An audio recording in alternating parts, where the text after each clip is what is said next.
है, मैजिक भी नहीं हो रहा है।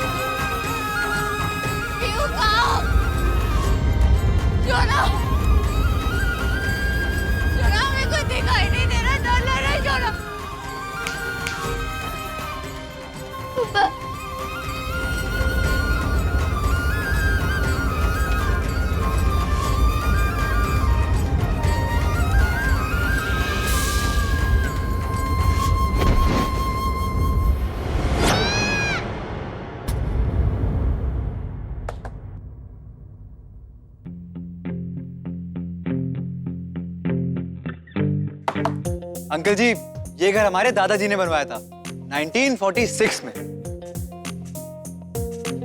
और आंटी जी, हमारे दादाजी अंग्रेजों के खिलाफ 1942 के विरोध में लड़े थे। बेटा विरोध नहीं, विद्रोह। वैसे कौन सा विद्रोह? वही वही वही 46 में हमारे पिताजी भी विरोध में लड़े थे। Good sense of humour uncle. बेटा तुम्हारा भी ह्यूमर अच्छा है, बस थोड़ी सेंस की कमी है।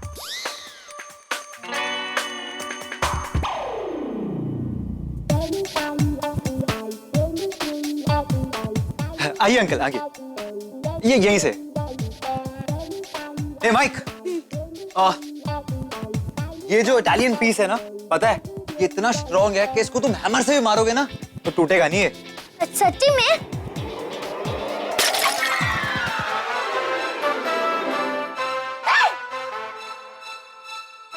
इतना भी स्ट्रॉन्ग नहीं है। अरे ये वाला थोड़ी था, वो वाला था, वो वाला।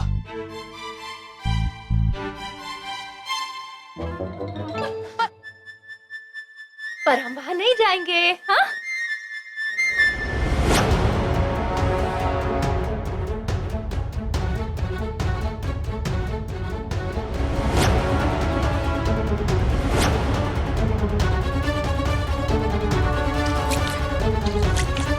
मत मारो हमारी पापा को।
आंटी जी, ये झूमर देख रही हैं आप? ये हमारी माँ पेरिस से लेके आई थी। कैसा लगा? मजबूत दिख तो रहा है, माइक वहां तक पहुंच नहीं पाएगा। खैर। नीलम देवी, ये तो फेंके जा रहा है। स्कूल में भी इसकी यही आदत थी। इतना झूठ बोलना ठीक नहीं है।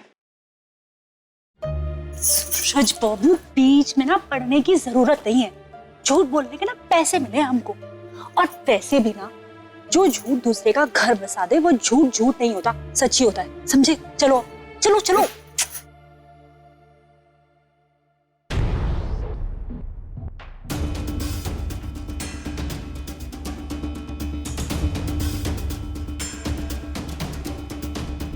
ये कौन है? मासी की लड़की।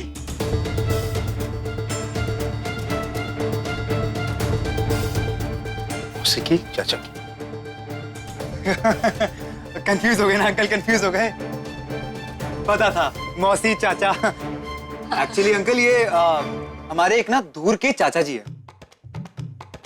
तो उन्होंने ना हमारे एक दूर की मौसी से लव मैरिज कर ली थी। तो ये उन्हीं की चाचा मौसी की बच्ची है। ये अभी यूएस में रहती है। यूएस? जी जी।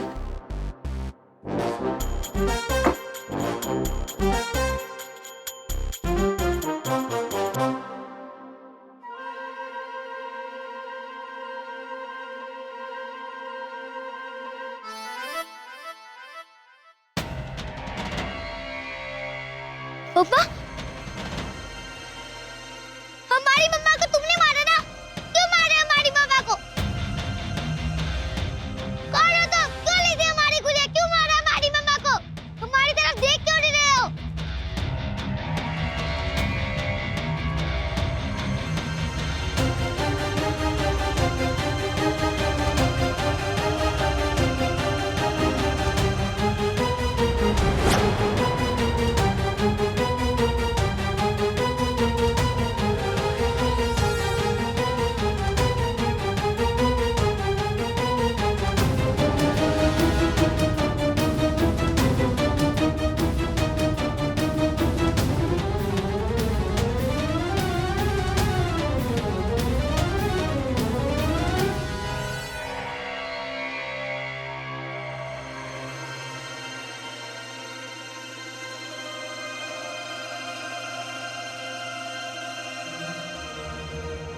कहाँ गए वो बूढ़े वाले अंकल?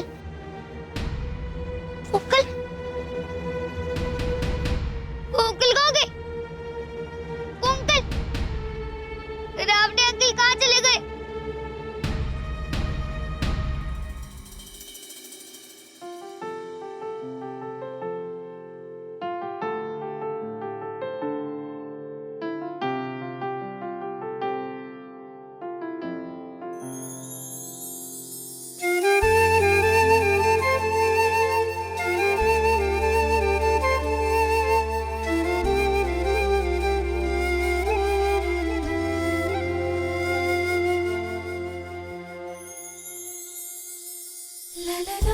क्या बात है? पापा के सामने तो तुम हमें देख भी नहीं रहे हो। तुम्हें सारी जिंदगी इतने करीब से देखना चाहते हैं ना, इसलिए तुम्हारे पापा को इम्प्रेस करने में लगे हुए हैं। चाम करना तो कोई तुमसे सीखे। क्या करे, तुम हो ही इतनी खूबसूरत। क्या यार, तुमने हमें बताया भी नहीं कि तुम्हारे पास प्रॉपर्टी भी है। तुमने तो कहा था कि लखनऊ में बस एक घर है, लेकिन ये तो महल है। बताया क्यों नहीं? क्योंकि ये प्रॉपर्टी तुम्हारे डैड की जयपुर, दिल्ली और लखनऊ की प्रॉपर्टीज के सामने कुछ भी नहीं है। और तुम जानती हो कि मैंने तुम्हें ये सब चीजों के बारे में क्यों नहीं बताया? क्यों? क्योंकि मैं तुम्हें पैसों से या क्लास से इम्प्रेस नहीं करना चाहता था, प्यार से करना चाहता था।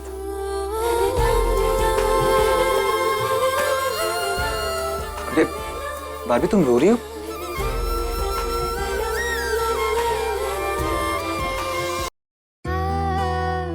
कम से कम तुमने ये सोचा तो कि हमें भी दूसरी लड़कियों की तरह इम्प्रेस होना पसंद है।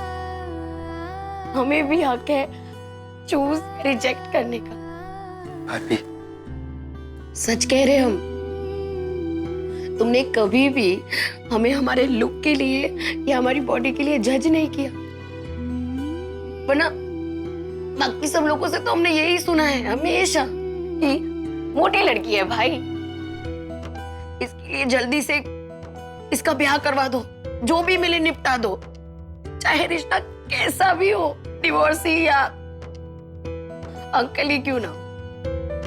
बस अगर कोई मिल रहा है तो ब्याह करवा दो, वरना ये 110 किलो की बॉडी का वेट कौन ढोना चाहेगा? नहीं, ऐसा मत बोलो भाभी। सच्ची बोल रहे हैं हम। तुम्हें पता है हमारे कॉलेज और स्कूल में भी हमारे दोस्तों ने कभी भी हमें किसी लड़के के साथ लिंक भी नहीं किया, क्योंकि मोटी लड़कियों का क्या है, उनकी कोई लव स्टोरी नहीं होती ना। तुमने कभी देखी है कि एक मोटी लड़की की स्टोरी एकदम इजीली हैप्पी एंडिंग देखी है कभी? मोटी लड़कियों की तो सिर्फ कॉम्प्रोमाइज होता है या कोई बिजनेस डील, क्योंकि प्रिंस चार्मिंग के सपने देखना तो सिर्फ पतली लड़कियों का हक है ना। हमारी तो कोई लव स्टोरी होती ही नहीं है। भाभी प्लीज ऐसा मत बोलो।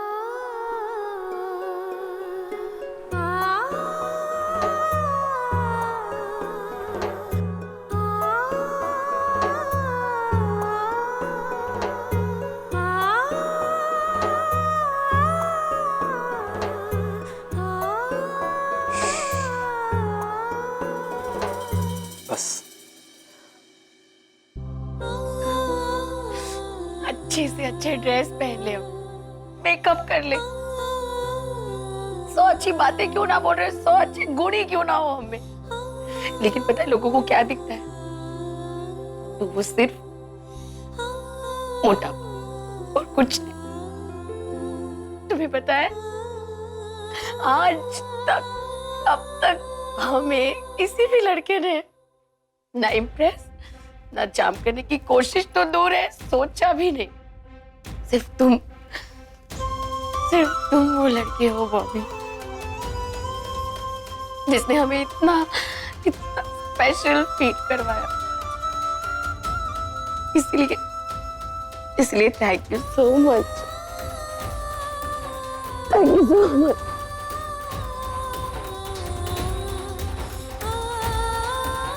हमारी लाइफ में हमारे पापा के बाद तुम वो दूसरे इंसान हो केवल, जिसने हम में इस 110 किलो के अंदर हमको देखा।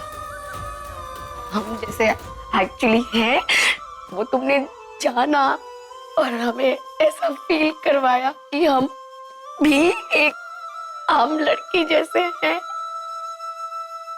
I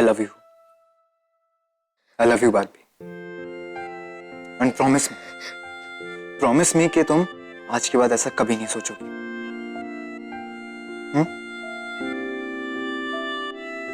तुम जानती हो तुम कितनी ब्यूटीफुल हो। मैं अगर कोई शायर या राइटर होता ना तो तुम्हारे पे एक पूरी किताब लिख देता।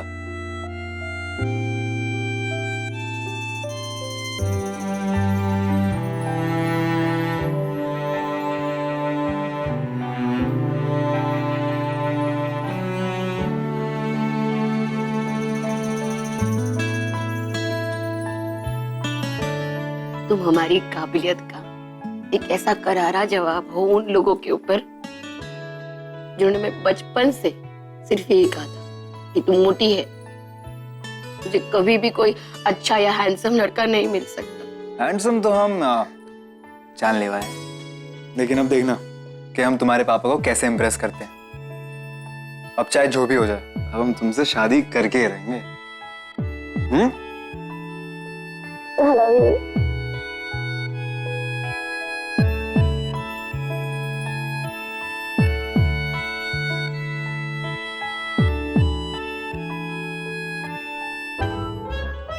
क्या कर रहे हो तुम दोनों? पापा को बता दूंगा। हाँ हाँ बता दो जाके। क्या? हाँ तबीयत खराब है इनकी, मैं तो फीवर चेक कर रहा हूँ। फीवर चेक कर रहा था मैं तो। हाँ। तो इसमें पापा को बताने वाली कौन सी बात है? भैया फीवर चेक करना हमें भी आता है, आप बात सिखाइए।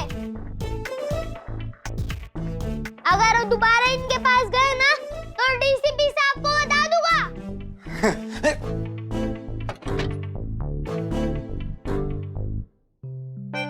तुम्हारा भाई कितना शैतान है ना। एक नंबर का शैतान है, पागल।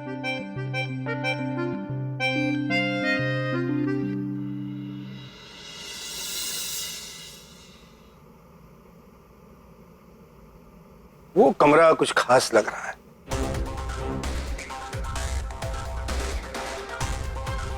किसका है?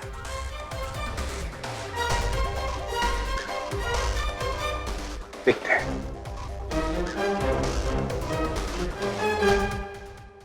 ये तो हमारी मालकिन का कमरा है, वो अंदर ही होगी। और तो और उनके मरे हुए पति की फोटो भी टंग रही होगी।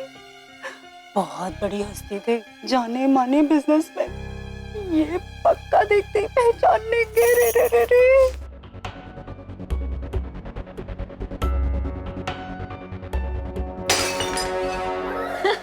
अरे बेटा, फिर से गिरा दिया आपने।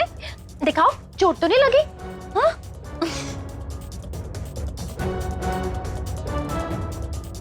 कोई बात नहीं, डोंट वरी। मैं कि क्या है बेटा? भगवती तुम्हारा ध्यान कहाँ है? हर 2 मिनट में ये कुछ न कुछ तोड़ देता है। पर पापा। चुप रहो तुम। अब कोई चीज तोड़ी तुमने तो याद रखो, मैं तुम्हारा कैसे इंट्रोगेशन करता हूं।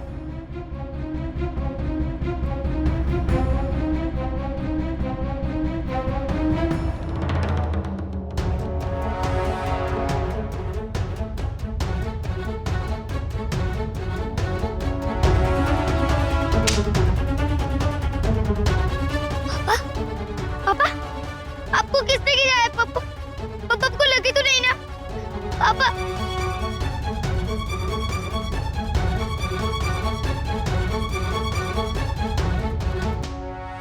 ये हमारा घर है। ये सब लोग कौन है? हमारे घर पे क्यों घुसे हैं? निकलो हमारे घर से। मम्मा को अंदर लेके जाओ। ये मैडम का घर है, इन्हें अंदर ले चलो। आओ।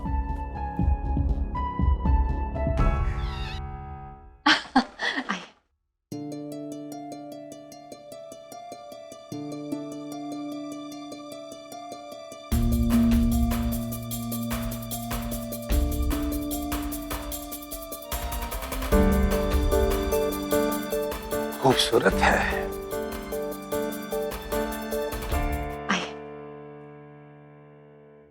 और ये हमारे बॉबी का कमरा है।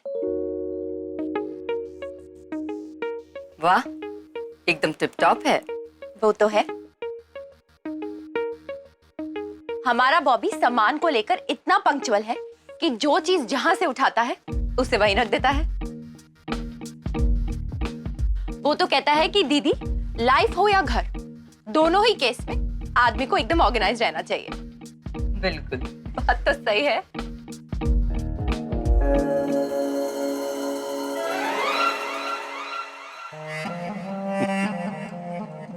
आपने बिल्कुल सही कहा था। बहुत ऑर्गेनाइज है आपका बॉबी।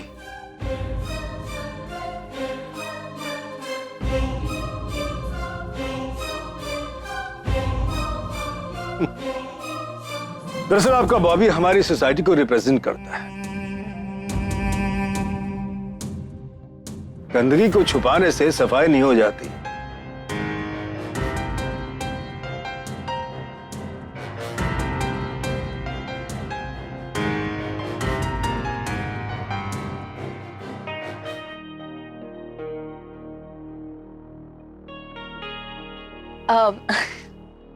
बॉबी, वो तो ऐसा कर ही नहीं सकता। नीलम, तुमने भी ध्यान नहीं दिया?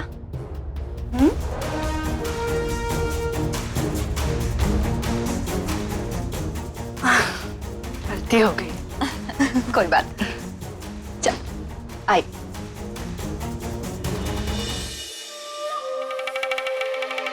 जितने पैसे दिए हैं ना, उतना ही सुनाया कीजिए, नहीं तो ये सारा का सारा भांडा फोड़ देंगे हम, समझी?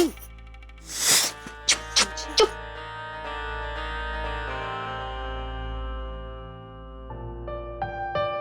तो कैसा लगा आपको हमारा आलीशान महल? बहुत ही खूबसूरत है बॉबी बेटा। तो अगर सब कुछ ठीक ठाक हो गया हो तो रोकी की रस्म शुरू करें? अरे कोई है क्या इस घर में? कोई है क्या यहाँ?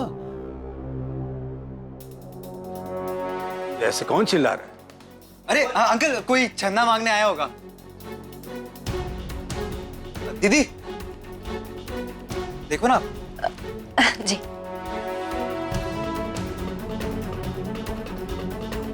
मैडम जी, मम्मा तू आग खोली रे।